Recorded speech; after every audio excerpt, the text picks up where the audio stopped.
Good evening, everyone. This is Dolores Cannon again with the Metaphysical Hour. And I'm back live tonight. Last week I had my class, and so I wasn't able to do it live, so they used programs out of the archives. But now tonight we're live again, and I've got a special guest on tonight. What we're starting to do now is I am beginning to book some of the ones that the authors that we are just now publishing. So we're going to be a lot of new people that you haven't even heard of before. Let me give out the toll-free number first in case if somebody does want to call in and ask questions. Okay, the toll-free number is 877-876-5227.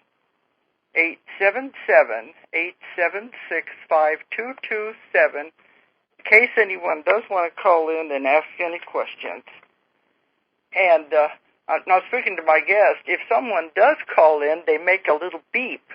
Sometimes it's a little hard to tell, but then we'll know somebody's on the line. Okay, my guest tonight is Antoinette Lee Howard, and she is in Arizona. And we are just publishing her book. It's coming off the press now. But Antoinette, you're there, aren't you? I certainly am, and I'm glad to have the chance to talk with you, Dolores, and with your audience. Okay.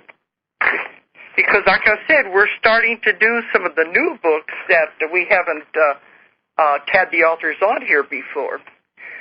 And, the subject tonight is going to be about fear. And I know, when somebody hears that word, it really causes a reaction in people. As writers, we know the power of words. And sometimes just to hear the word fear is kind of like an icy hand on your heart. And when I go through hundreds of manuscripts that are submitted to me all the time for publication, and I pick the ones to publish. And when I first saw this book, the title is Journey Through Fear. I think I had the same reaction a lot of people do, was I don't know if I want to write about that subject or to publish that subject. But whenever I read the book, it's really a very beautiful book and has a lot of very important points. But first, Antoinette, I want you to tell everybody about yourself. Let's give some of your background. Sure, and I definitely agree with you, Dolores. It isn't a subject I would have chosen. This is a channel book, and it was it came at a time in my life when I didn't necessarily want it. Well, whoever wants to really hear about fear. In fact, I think it's so much a part of the human condition, and it's nothing we ever really talk about, even often to one another, and particularly men. I think men are often, enjoined to keep a stiff upper lip and so forth. As women, we can maybe talk about it a little bit more, but I don't think we talk about it either. So yes, I was in a really tough spot in my life. Specifically, you asked me about my background. I am a writer and a painter, and I was actually, when the book began, as I said, it is channeled, I was at an uncomfortable spot, I guess we can say. My husband had died very suddenly in his mid-50s, and we were both working, but we had a dream together to travel the country and write travel articles. He was a news photographer, and I a writer and a painter, and we figured we could make it work. Well, of course, he never had the chance to do that, and I just decided it was going to be, then it was going to be my journey. But I basically was going to write about and illustrate articles about plants. So, what happened then yes. that he couldn't do it with you. That's right. Yeah, that's right. And seeing him die relatively young, really got me to thinking that life is short and uncertain. So I basically paid the medical bills and saved some money and went on my own. Started working on my own. Left my job. Went on my own. And it was at that point that the communications began. So I would have welcomed. Excuse me. I'm sorry. I'm jumping on your words here. Excuse me. That's one thing we got to watch. I'm on a speakerphone, so if we have to speak, otherwise we do for each other. But that's. I remember in the book it was very unusual. Like you said, this is not something you set out to do. Let's tell people how it happened. How you came to write the book, how you got the information. Because you don't just normally channel, do you? No. I hadn't really done it at all before this. So this was the first for me. Having made this decision that I was going to work on my own, at that point the communications began. Once I left my job and started writing articles about the healing properties of plants and illustrating them. And frankly, I would have welcomed communications. I started hearing what I can best describe that as a flow of thoughts that seemed to need to be written down. So I decided to go ahead and do it. I really would have welcomed help, say, with my art. At first, I thought I might be tapping into some sort of communication about my art or about the flowers themselves, but it turned out to be communications about fear. So I like to think that I didn't get what I wanted, but I got what I needed. At that point, it was it was time. It was time to start thinking about it. And we get what we need, even though it's the last thing we would think of. Yes, yes. Certainly don't want it. I have a quote here. I began hearing from two primary voices. I call them voices because I receive the messages as a flow of ideas or words. They're not really voices, but they are, it is definitely a flow of ideas that wasn't my own. One is Merlin, the Merlin. And that was amazing to me. He lived. Now, this was a man who actually lived, not just an invention of storytellers. And he was a shaman and an advisor to King Arthur. After Arthur died, he went to live with other people in the Alps who had discovered the key to long life. He lived 600 years. He tells us we can live as basically by choice as long as we want. And also, yes, yes. 600 years? Oh. 600, approximately, yes. And he made the decision to become a diva, which in Sanskrit means shining one. They are in the angelic hierarchy, and they work with large forces and flows, if you will, things like the Gulf Stream and the jet stream and our oceans and the Earth's core even. They also work with landscape elements like the divas at the Findhorn Garden in Findhorn, Scotland, worked with divic guides to make a marvelous garden.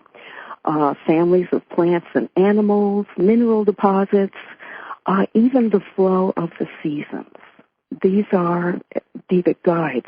Merlin's particular job, if you will, or the one he chose and was allowed to do, is as the guardian of communication. In other words, he helps us find our truth in words, although it can also... You also had other divas that were communicating, too. Yes. Merlin. Yes. Actually, the other primary voice is the guardian of water, the water that percolates down into the earth's into the rocks, and he's called the guardian, or I call him the guardian of water clarification.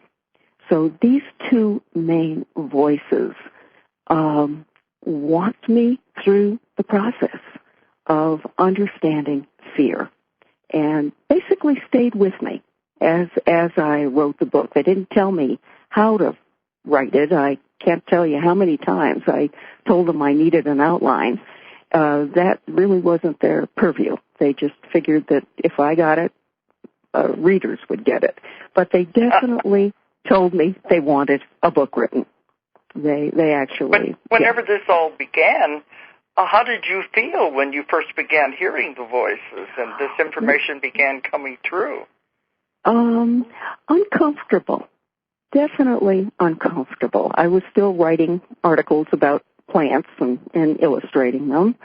And then I was also getting these messages. The one thing, though, they assured me that if I ever decided I didn't want to do it anymore, it was okay. There wasn't a problem. They would simply stop. Yeah. So there was no onus put on me to do it specifically.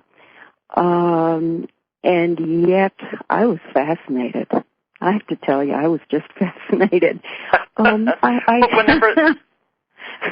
the book was finished, then did they just leave? Did they stop communicating with you? For the most part, yes.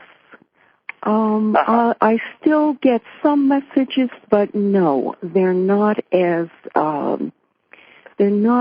one-pointed as the messages were for Journey Through Fear. Once I felt that I was done, then that was, the messages didn't particularly stop, but the messages on fear stopped. Maybe that's at the point that you got what you needed from it also. I had to live it, absolutely. And I frankly still am living it. I tend to think of it as a lifetime journey, that it's something you fall back into, and you, as our president said, pick yourself up and dust yourself off, and then continue from there. Yeah. But that's what I'm always telling everyone. Fear is the strongest emotion a human has. Mm-hmm. It's paralyzing, and it's also destructive. Mm-hmm. Because it can just stop you from doing what you really need to do. Yes. It's important to understand what it is. Mm-hmm. And I think you've done a wonderful job here writing about it. Let's go ahead and talk about then some of the things that they told you they wanted you to write about fear. Yes, sure. I'd be glad to. The first thing I think is an important place to start is defining fear. And because it's nebulous. We know what it is. We experience it, that tightening in the chest or the belly, or generally in that area anyway, although people may have it in other areas. Fear is judgment and a sense of separation from other people and other life. Judgment with a sense of separation is fear. It is counterposed against love, which is acceptance and a sense of union. And again, that's with other person and other people, could be a cause, and ultimately a union with God, if that is your belief system. Yeah. And the big difference between the two, or they hinge on change. Anytime change comes into our lives, and that could be, the least little thing, my TV breaks or something like that, to life and death. Any change, big or small, can trigger, I should say, fear. And the key is that fear always has to do with a person. Always. Even if you think it's a huge, great, big, global warming, who would you even begin to blame for global warming? There's a person's picture in your mind, a picture of a person in your mind. If you're judging that person, the key is impersonalizing, calling global warming, the result of a way of thinking, rather than, say the CEO of a large polluting corporation. And that is, it hinges on whether we can impersonalize versus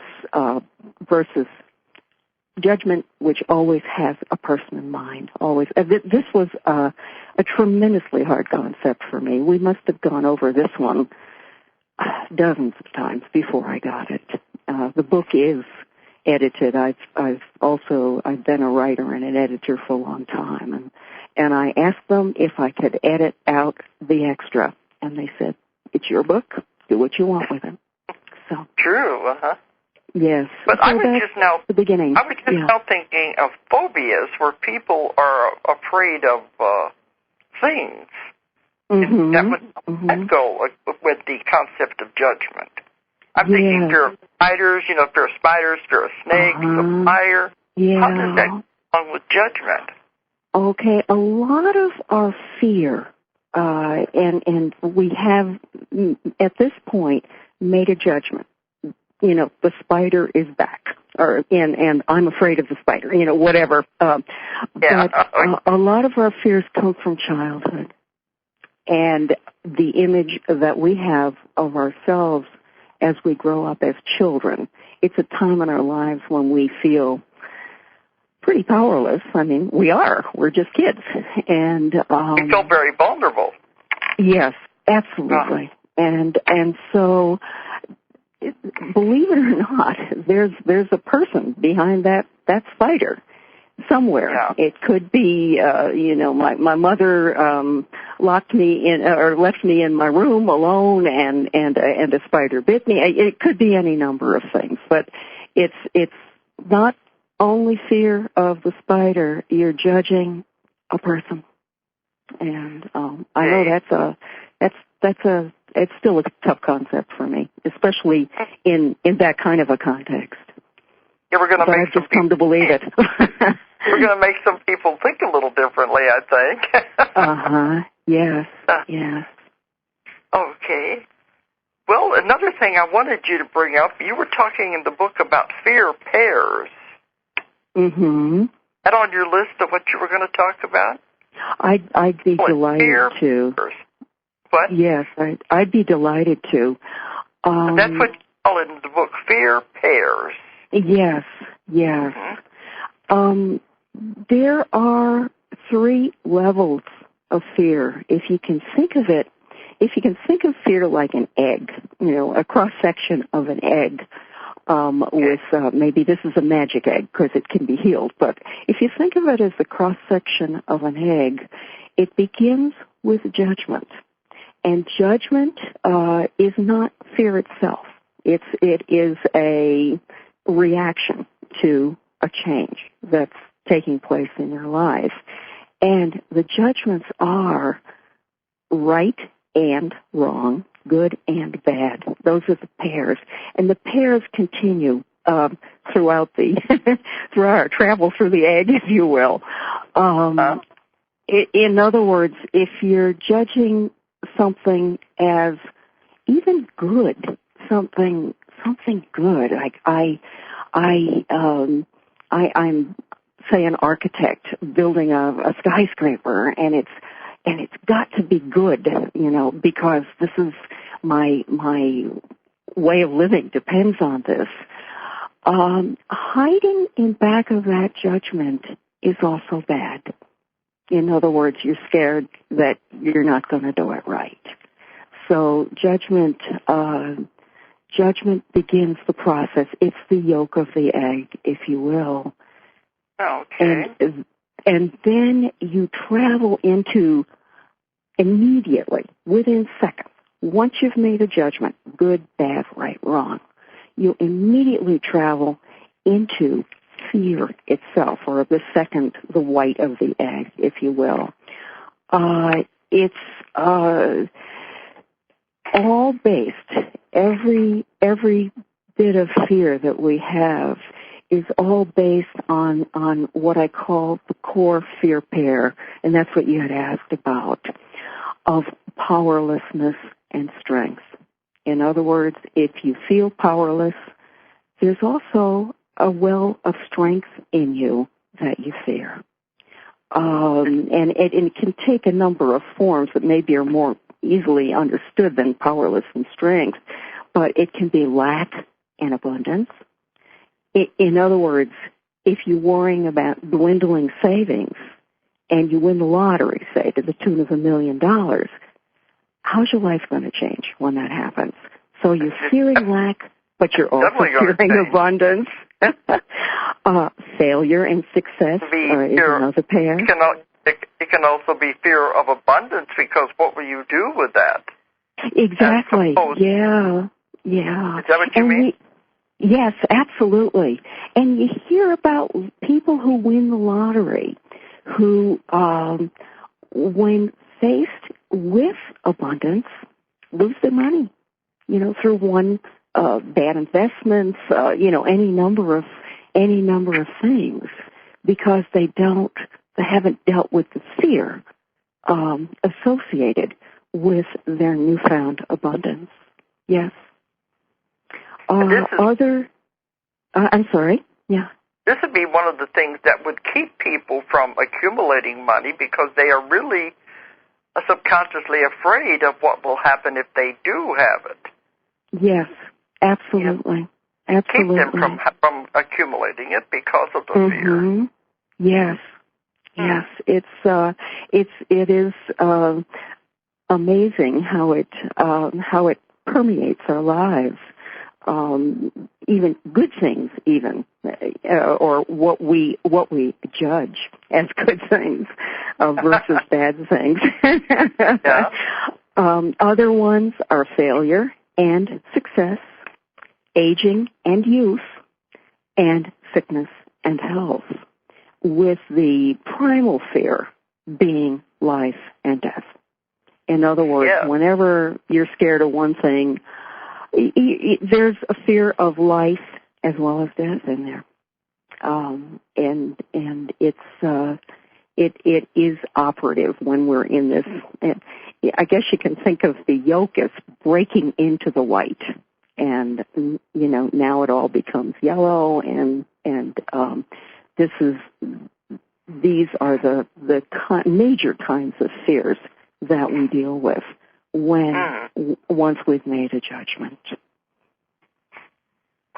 That's what I mean. It seems like just about everything does have an opposite then. Yes. I say he, but the divas, of course, have no gender per se. It's these two voices sounded masculine to me, and of course, I asked Merlin about that. And he said that because he was a man for so long, he identifies with that gender. But basically, they don't have a gender. And when they look at us, they don't see say me as a woman or you as a woman. They more see the amount of light or darkness in us, fear or love, basically. They don't particularly see people. Yeah. Because essentially we are a spirit, and that spirit has no gender anyway. Yes, we just go right. different bodies taking on different forms. Yes. It's certainly amazing to me to hear about this. I guess one of the things that really surprised me was hearing that I was, not only fearing what I thought was negative, and for me, at this period of my life in particular, when I was getting started, lack and abundance were the big ones. So, but to realize that I was also afraid of abundance was an amazing understanding. And that even life and death go together, and there they used the concept of a person being healed of a terminal illness. In other words, life. In this case, yes, the fear of death wouldn't have to be faced, but what kinds of issues do you face when you suddenly face life again? When you thought, and when those who are near and dear to you thought you were going to die, do they begin to build different lives? Yeah. Sorry, I'm stepping on your words again. That's okay. No, I'm doing it too. That's the problem with a speakerphone. But yeah, because you had already accepted the one and maybe thinking you deal with it, and then now it's a turnaround that you have to go the other direction. Yes, right. And some people, just do make the decision to die too. They also talked about that people, that is a choice that we have. And, yes. And without all the fear, in other words, at the level of stress that we live in, our bodies also tend to break down, as you said earlier, with stress. And so if we can eliminate some fear from our lives, we're also expanding our lives, not only, mentally, but also physically. They gave me an incredible statistic, Dolores. We spend 75% of our waking hours in fear, on average. Oh, that's a lot. That's a lot. I didn't realize it's a lot. Yes, it is. Yes. Yeah, on average. What would we be afraid of that we would be spending 75% of our time? Yeah, fear comes in many guises. Many times, it's not even your own. It could be anything. It could be an attitude of your country toward another country, or your society toward another society. Might be a better way of putting it. It could be an attitude that you inherit from your family. The spiders, could be also something that you pick up from your parents, the fear of spiders. There are so many things that we're not even aware that we're judging. And of course, judgment is the step into fear. For example, the news may come on and somebody may say something about the World Trade Center, and immediately we're maybe not even realizing it, but we're judging, the people who, or that we, think bombed the World Trade, or the airplanes that hit, that were responsible for that disaster. So it hits us in subtle ways all through the day. And getting past it is difficult because they use the image of a fish in water. What does a fish know of air? Water is its life. Yeah. And if a turtle were to tell a fish that you can be in water as well as on land, and in air, would a fish even really understand it? So we have a big journey in that it's all around us. We have a big journey. Well, I just keep thinking of that 75% of the time. It would think that some of the time we would be enjoying ourselves or, thinking of things, thinking of good things. Absolutely, It might be on another level then, I guess, that this fear exists and we're not aware of it. Yeah, I think so. It surrounds us. And they liken it also to carrying a 50-pound suitcase filled with granite. Not even diamonds, granite. Even better if it was diamonds. So we'd like the diamonds. Yes, we would appreciate those. Wouldn't mind carrying them. So their advice is to put it down as often as possible and begin to live another way. When you were talking about the fear pairs of how we're afraid of either one, even the polar opposites, isn't there a neutral ground where we could exist without being afraid of, the one or the other? Yes, and it comes back. Middle ground, Yes, and that is acceptance. In other words, if you can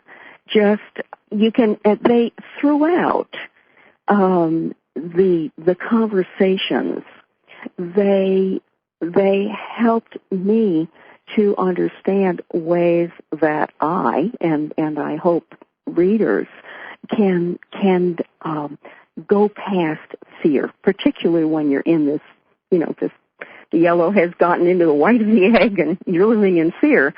And their first recommendation is that we recognize the physical and mental signs of fear. You're going to feel fear as you're actually going to feel judgment too. When you make a judgment, there's a subtle tightening, and it varies from person to person, but generally it's in the area between the abdomen, the stomach, perhaps the chest area. You can begin to feel a little tightening. I myself notice it when I get to the fear spot. I don't often notice judgments, but I do notice this tightening, and for me, it's in my stomach. I'll notice a tightening in my stomach along with a feeling of fear. And that's actually the first sign. When you do that, when you're there, you say, aha, I'm here. And if you can, then you name it. Okay, what am I afraid of? Am I afraid of success and failure? Am I afraid of sickness and health? That's a big one. Exactly what is it? Am I afraid of lack and abundance? And name it as two, because it's there. If one's there, the other. And then go back. Isn't that the part of us that we call the solar plexus? Yes, absolutely. That would be that area. The third chakra, right? Yeah. That's a big place to feel it. Although some people feel it higher up in the chest area. It just varies by person. And so at that point you begin dismantling. You just say, okay, what is it I'm scared of, and what judgment and what person is behind it? That's the hard one to find. And at that point, if you bring it to light, it goes away. It's like many things, once we acknowledge them, they begin to become less prominent in our thinking. And with luck, we can all stop fear at that stage at which, the judgment has been made, and now we're in the white of the egg, which is all tainted with the yellow of the judgment, because there's the third stage of fear too, and that's the fear behaviors. And that's where we get into wars and, every schoolyard fights and everything else. There's the behaviors. You can, I guess it's still using the concept of the egg. At that point, the shell has broken, and we begin to affect other people with what are called the fear behaviors. And again, these are they have the word "and" between them. If you're angry, you're also depressed. If you're trying to control your world, you're also feeling like it's victim. There's a third one called the whirlwind, which is tends to be my personal favorite. I'm sorry to say, it's when you're busy to the point of exhaustion, and then the other side of it is depletion. And then there's. You mean you're trying to keep so busy so you won't think about it? Exactly. Okay. Yes. And then the fourth one is living in the past or the future instead of the present. And, okay, explain that. Yeah, that is was a hard one for me too. Merlin gave me a couple wonderful stories. And, I can read them if you'd like me to, or otherwise I can just tell you about them. Yeah, just go ahead and tell us. Okay. Okay. One was what he called the knight's story. And this had to do with a knight in King Arthur's, a member of King Arthur's Round Table. And this man, called Thomas, was sure that the Holy Grail was in the British Isles. And so he put on the robe of a mendicant monk and traveled the British Isles to find it. Now, Merlin doesn't particularly thinks of the Holy Grail more as a symbol rather than a reality. But that being said, this man Thomas did not feel that way. He felt it was a reality. And in a little church in Scotland, he found what he thought was the Grail. In fact, he saw a miracle performed with it. And at that point, he began to have second thoughts. And so he told the priest that he should be very careful of this very sacred cup because someone could come in and steal it. The priest got scared, went into fear, told the sheriff, and the sheriff arrested this knight. Now begins some political intrigues. Thomas was a bargaining chip.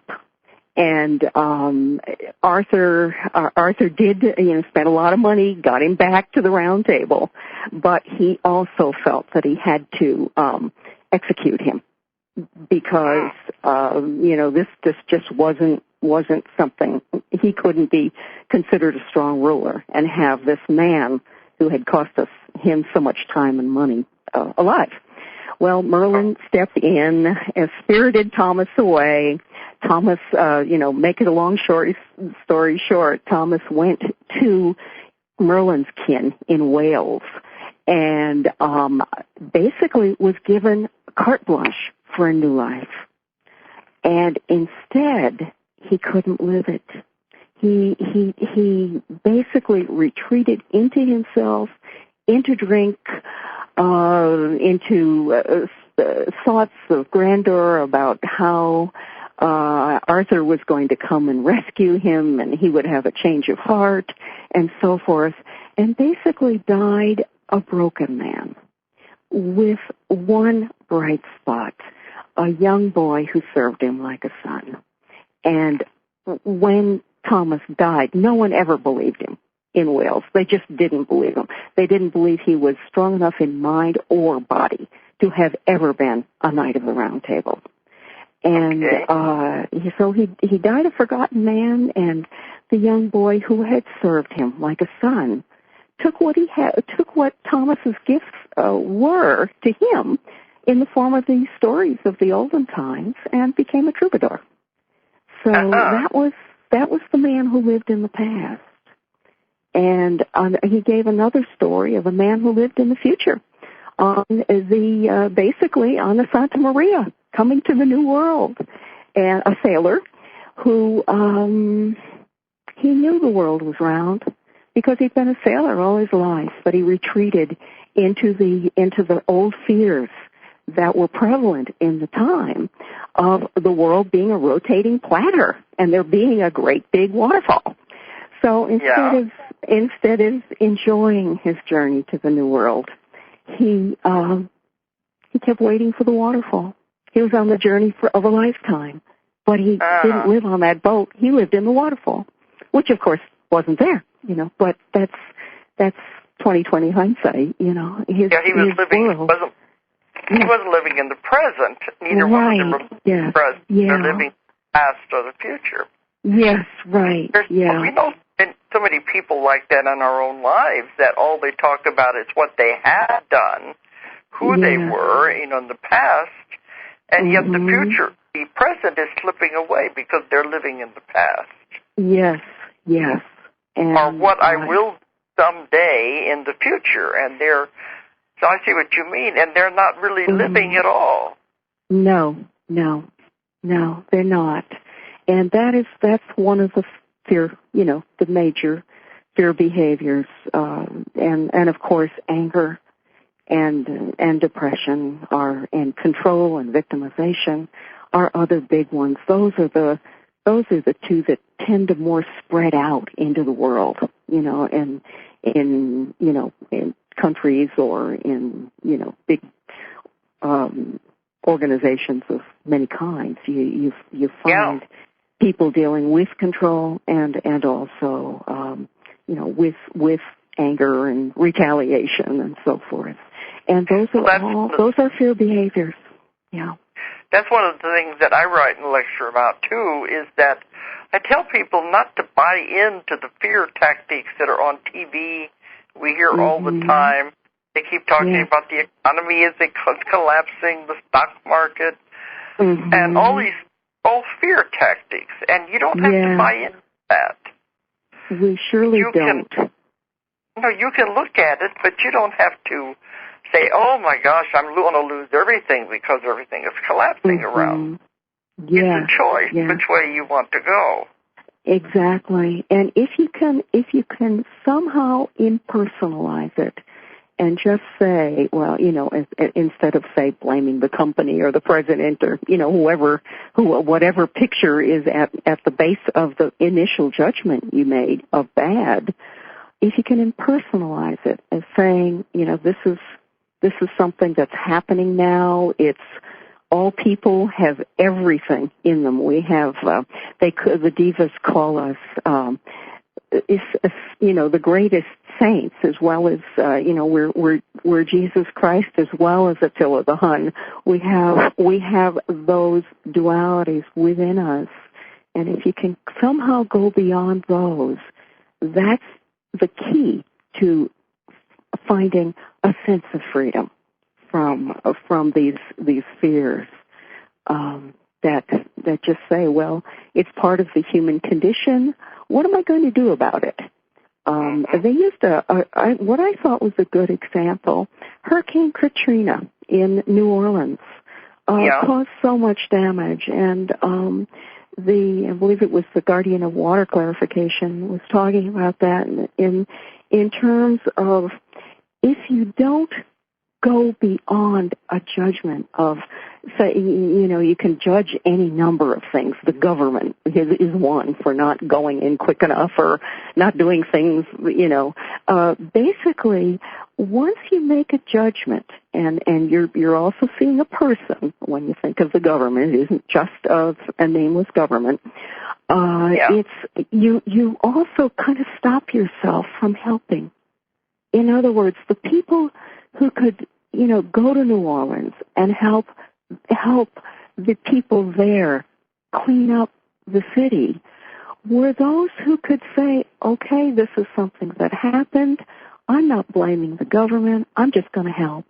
Because sometimes we use blame and fear as a way not to do anything.